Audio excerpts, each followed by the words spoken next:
नमस्कार बच्चों, स्वागत है आप सभी का नीट शास्त्र पर।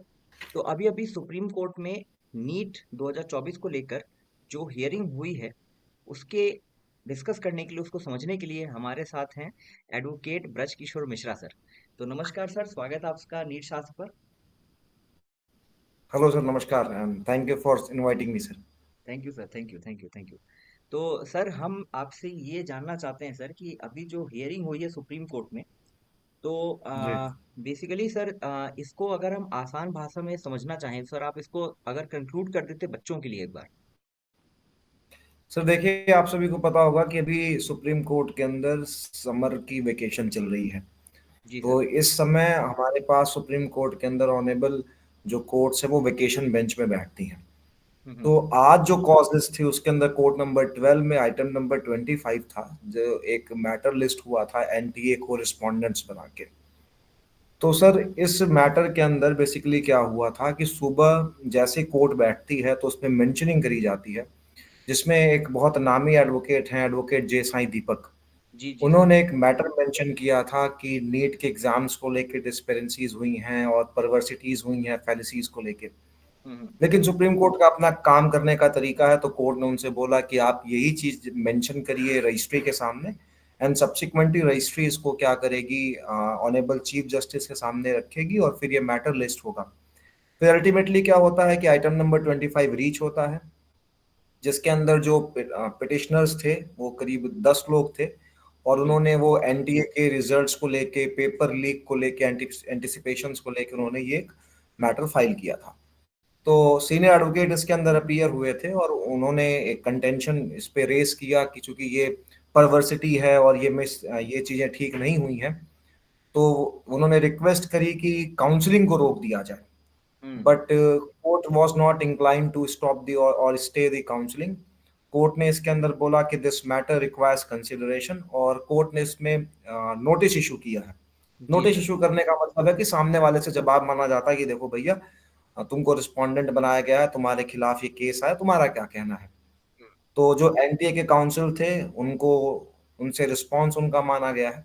और इसके अंदर जो सबसे आपको मैं इंपॉर्टेंट ऑब्जर्वेशन एक कोर्ट की बता देता हूँ। कोर्ट ने एक ऑब्जर्वेशन इसके अंदर बोली है ड्यूरिंग द जी कोर्स जी of sir. Argument, that the sanctity of the conducting body is affected, so we need answers.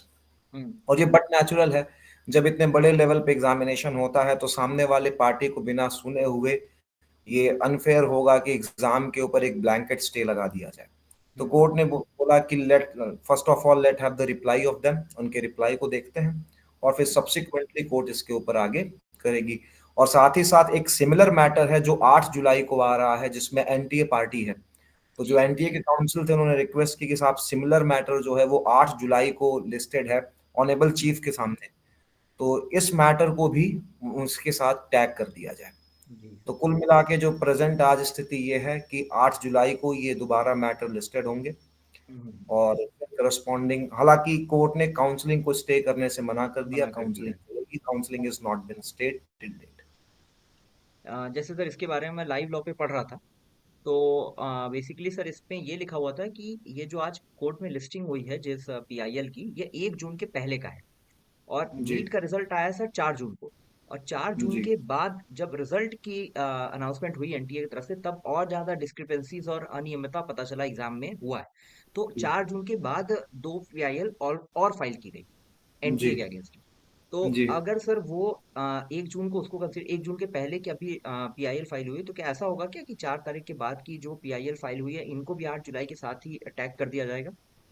Sir, usually क्या होता है कि जब हमारे पास कई सारे पिटिशंस होते हैं involving similar question of law और सेम फैक्ट्स के ऊपर या फिर सेम पार्टीज के बीच में, और मोर एवर कॉज ऑफ एक्शन जब सेम होता है, तो हम्म। अलग अलग मैटर्स को सुनने के बजाय दिस इन सभी मैटर्स को आपस में टैग करके और किसी एक मैटर को लीड मैटर बना के आगे जो प्रोसीडिंग्स होती है शुरू करी जाती है। तो मेरे हिसाब से लगता है कि जो भी पिटीशन, चाहे वो 4 जुलाई के पहले वाले हों, सॉरी 4 जून के पहले वाले हों, या 4 जून के बाद जो टिल डेट आए हैं, या सब्सिक्वेंटली जो फिर से फाइल होंगे, हम्म। मुझे लगता है कि they all will be taken up together. एक बैच मैटर की तरीके से इनको लिया जाएगा, जिसके अंदर एक one of the matter will be lead matter, क्योंकि अल्टीमेटली है क्या इसमें, एनटीए कि हम्म। जो एनटीए का मिसकंडक्ट है वही क्वेश्चन में है। एक बिल्कुल। सिंगल आपका एग्जाम है ऑफ 24 नीट 24, तो हम्म। अल्टीमेटली इनको एक साथ क्लब करके ही आगे मेरे हिसाब से बढ़ा जाएगा। अच्छा। एक चीज सर और जानना चाहूंगा सर, क्योंकि जी अगर एक बार काउंसलिंग की प्रोसेस स्टार्ट हो जाती है जी तो बेसिकली सर जो अभी जो जिन जो स्टूडेंट्स परेशान हैं, मतलब जिनकी सच में जी दिक्कत है, तो सर जी उसका सोल्यूशन मिलेगा ही नहीं उनको, क्योंकि एग्जाम काउंसलिंग स्टार्ट हो जाएगा तो फिर उस बच्चों का एडमिशन मिलना चालू हो जाएगा। तो जो बच्चे जी। सच में अग्रीव्ड है सर, वो उस समय पर क्या कर सकते हैं आने वाले टाइम देखिए सर, है क्या, अब तो ये मैटर 8 जुलाई को गया। पे? जी सर। अब अगर 8 जुलाई के पहले एनटीए ने अपनी काउंसलिंग करा दी तो फिर हमारा पर्पस क्या रह जाएगा कोर्ट के पास जाने का।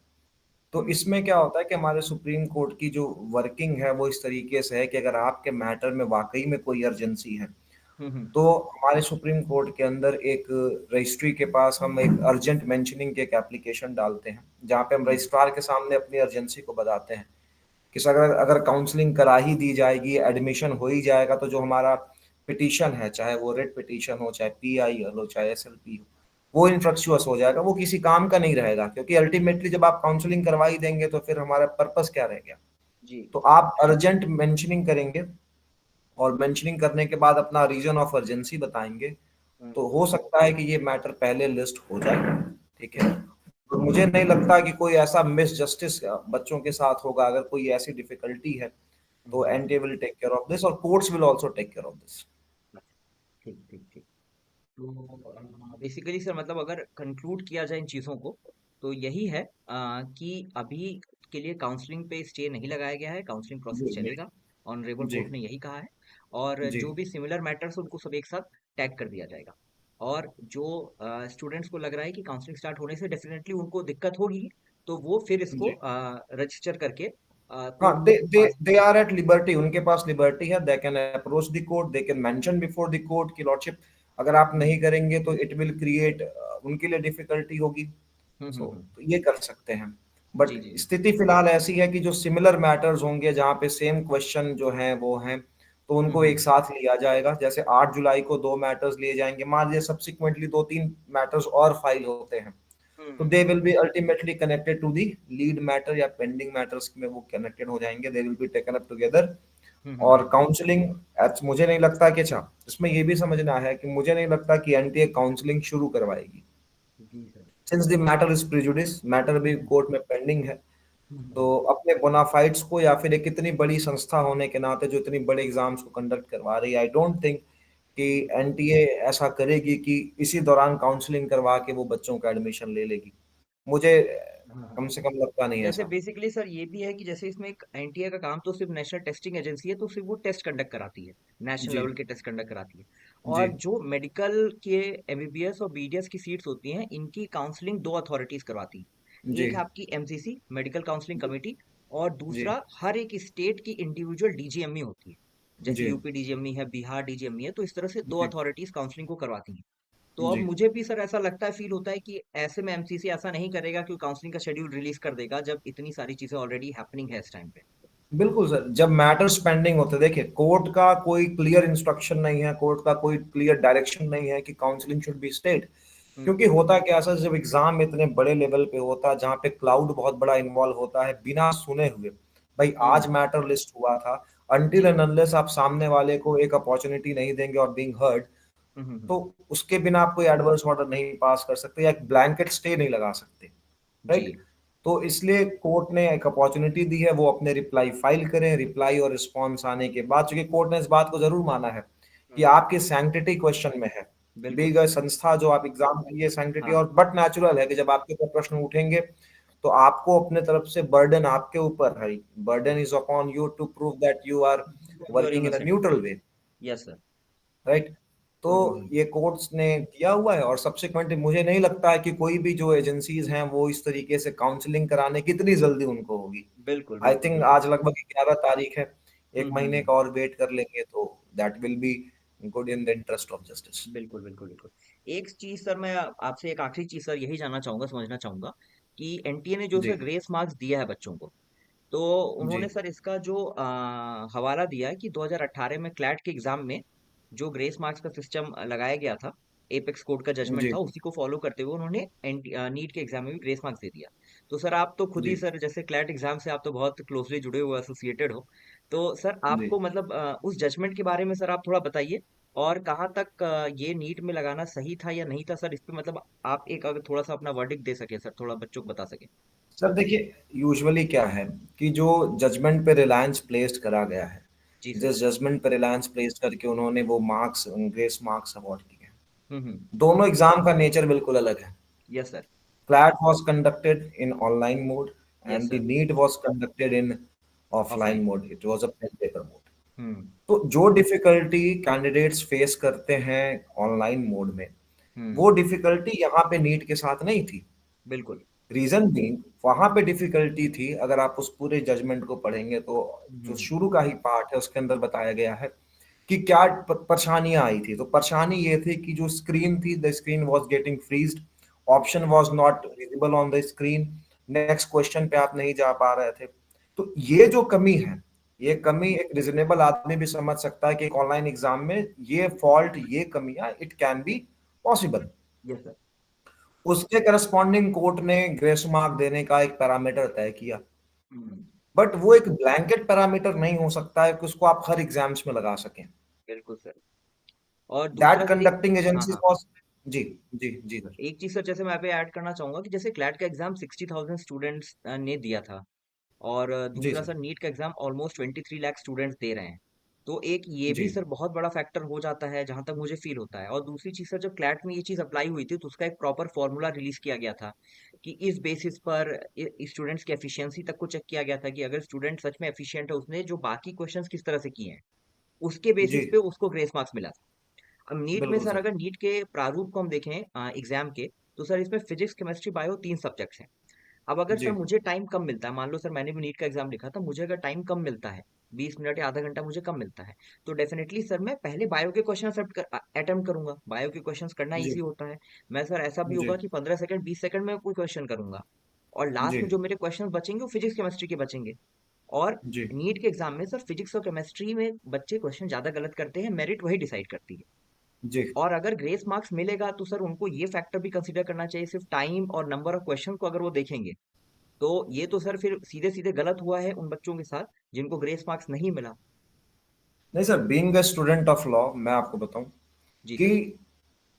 टाइम की जो कमी है, hmm. That can be compensated by, उनको एक टाइम। एक्स्ट्रा टाइम आप दे देते, राइट। बिल्कुल। Time can be compensated by time. For yes sir. Example, for the sake of argument, हम मान भी लेते हैं कि आप ग्रेस मार्क अवार्ड कर रहे हैं। हम्म। तो होता क्या है, जब एक इतना बड़ा एग्जाम इन्वॉल्व होता है, जब इतनी बड़ी क्लाउड का पूरा करियर रिस्क पे है, स्टेक पे है, तो हम्म। वहां पे आपको ट्रांसपेरेंसी दिखानी चाहिए। आप बड़ी संस्था है, देयर शुड बी ट्रांसपेरेंसी। बिल्कुल। What formula you are using, what hmm. Are the parameters, what are your calculation basis, क्या स्टैटिस्टिक्स आप यूज कर रहे हैं। मुझे नहीं लगता कि जो क्लैट का जजमेंट है उसको एट इज इट, इसको आप एकदम सुपर इम्पोज कर दें नीट के लिए। क्योंकि बिल्कुल। जो आपने सर मुझे बताया कि अराउंड 60,000 स्टूडेंट्स वहां थे, यहाँ 23 लाख है, बट यस सर। नेचुरल है कि जो हम्म। ऑडियंस है उसकी संख्या ज्यादा है नीट में, तो जो एग्रीव्ड हैं उनकी संख्या भी ज्यादा होगी। बिल्कुल सर। सेकंड, उसके बाद जो कंडक्टिंग एजेंसीज हैं, वहां हम्म। पे एनएलयूज की अपनी एक एजेंसी होती है जो करवाती है, यहाँ पे एजेंसीज बिल्कुल अलग हैं। तो हम्म। वहां के जो पैरामीटर्स हैं, वो जो फुटिंग है, और ये फुटिंग, हम्म। और सबसे बड़ी बात सर है कि जब भी आप किसी जुडिशियल प्रेसिडेंट पे अपना रिलायंस प्लेस करते हैं, तो आपसे ये उम्मीद करी जाती है कि आप बताएं कि वह जजमेंट आपके ऊपर एज इट इज लागू क्यों हो रहा है। बिल्कुल। तो it was expected from the NTA to at least explain कि हम्म। हम इस जजमेंट से कैसे कवर हो रहे हैं। बिल्कुल। और बिल्कुल सर। जहां तक मैं समझ पा रहा हूँ कि एक ऐसे कैंडिडेट की बात करते हैं, फॉर एग्जांपल मान लीजिए 10% का कोई मिसकंडक्ट हुआ है टाइम का, जी। उस कैंडिडेट को सर मान लेते कुछ नहीं आता था, हम्म। ही वॉज, जितना उसको करना था ही was done with it, hmm. और फिर एकाएक उसको पता चलता है कि जस्ट बिकॉज वो 10 मिनट का एक टाइम लैप्स होता है, उसको 40 नंबर ज्यादा मिल गए। हाँ। So who will answer. और सबसे बड़ी बात सर, जब ऐसे एग्जाम्स लिए जाते हैं, what is expected from the conducting agencies कि आप, आपके एक्शंस आर्बिट्ररी नहीं होने चाहिए। दे बिल्कुल should sir. Be transparent, due process होना चाहिए, फेयर होना चाहिए, जस्ट रीजनेबलनेस होनी चाहिए। तो मैं उम्मीद करता हूँ court will definitely appreciate this kinds of argument. Yes sir. और मुझे लगता है कि जुडिशरी जुडिशरी इस बात को बिल्कुल कंसिडर करेगी, बच्चों के साथ बिल्कुल न्याय होगा और होना भी चाहिए। Ultimately they are the future of our entire nation. Yes sir. तो thank you so much sir. और सर मैं बच्चों को भी बताना चाहूंगा कि सर ब्रज सर जो हैं वो बहुत क्लोजली ऑब्जर्व कर रहे हैं पूरे नीट के मैटर को। और सर अभी प्रैक्टिसिंग एडवोकेट भी हैं सुप्रीम कोर्ट ऑफ इंडिया में। तो सर जो हैं वो जैसे हम मुझे भी कई चीज़ें नहीं समझ में आती है तो मैं सर को कॉल करके पूछता हूँ, तो सर बहुत क्लियरली आंसर करते हैं कि सर इस मैटर को इस तरह से आपको देखना चाहिए। तो thank you so much sir कि बच्चों को गाइड करने के लिए। बच्चे सच में परेशान है सर, ये बहुत जेन्युइन मैटर है। नहीं सर, पहले I will congratulate your entire team कि आप इस हार्ड टाइम्स में बच्चों को असिस्ट कर रहे हैं। बिकॉज मुझे पता है, I was not a student of biology, लेकिन जब बच्चा एक नीट की तैयारी करता है तो सिर्फ बच्चा नहीं तैयारी करता, उसकी पूरी फैमिली तैयारी करती है। Yes sir. और जब बिल्कुल। बच्चा एग्जाम देने जाता है तो माता पिता रात रात भर जाग के वेट करते हैं कि बच्चा अच्छा एग्जाम करके आए। जी सर, जी सर। तो being a responsible citizen of the country, या फिर मेरा प्रोफेशन ऐसा है जहाँ पे मैं कुछ हेल्प कर पा रहा हूँ, तो जी ये सर, जी सर। प्रिविलेज्ड है। एंड आपके माध्यम से मैं बच्चों को जरूर बताना चाहूंगा कि आप परेशान ना हो, जी और सर। जो भी गलत हुआ है तो hmm. Courts are there to assist you. आपको बहुत बिल्कुल न्याय मिलेगा, आप परेशान ना हो उसके लिए। जी सर, जी सर। और सब कुछ अच्छा होगा, परेशान ना हो उसके लिए। Okay, okay. तो स्टूडेंट्स आपको डिसहार्टन अभी नहीं होना है। सर ने जैसा क्लियरली बताया है कि अभी भी मौका है और ऑनरेबल सुप्रीम कोर्ट जरूर इसके बारे में आपकी सुनवाई करेगा और पूरा जस्टिस जो है वो आपको मिलेगा। तो सर बिल्कुल इसी के सर। साथ कंक्लूड करते हैं सर। और thank you so much sir NEET Shastra के साथ जुड़ने के लिए, हमारे साथ जुड़ने के लिए। एंड सो फ्यूचर में काइंड भी ऑफ यू सर, सर। हाँ फ्यूचर में भी सर नीट पड़ेगी सर, हम आपसे एक्सपेक्ट करेंगे कि आप बच्चों को गाइड करने जरूर आएंगे सर। बिल्कुल सर, बिल्कुल, it will be honour for me sir. Okay, okay, thank you so much. Most, thank you.